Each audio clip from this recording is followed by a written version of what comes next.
Sugdan na sa November 30, 2026 ang trial sa International Criminal Court kung ICC batok ang former President Rodrigo Duterte. Pinisubay sa oral ruling sa atol sa ikatulong session sa First Status Conference kagahapon, Miyerkules, May 27 nga gitambugan ni Peter Haynes, ang lead defense counsel sa kanhi presidente. Matod sa Trial Chamber 3, magpadayon ang korte hangtod sa judicial recess sa Desyembre.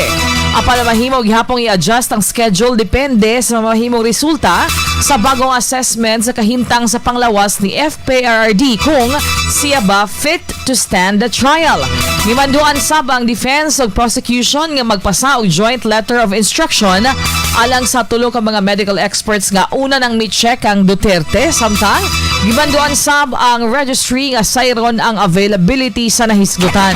Og alay ni kasama gimanduan sab karon sa prosecution nga magsumite og provisional witness og evidence list sa June 29, samtang sa August 31 ang deadline alang sa final witness list, trial brief, list of evidence, expert list ug unsa mang request nga madugang og bag-ong incident sa maong kaso.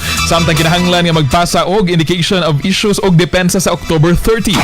Samtang ato sa status conference kagahapon gibutyag ni Joanna Corner, ICC presiding judge, nga daghan ra kaayo ang 197 ka mga mamahayag isip ebidensya batok kang Fprrd. At ang mga natipik sa mamahayag ni Joanna Corner sa ICC.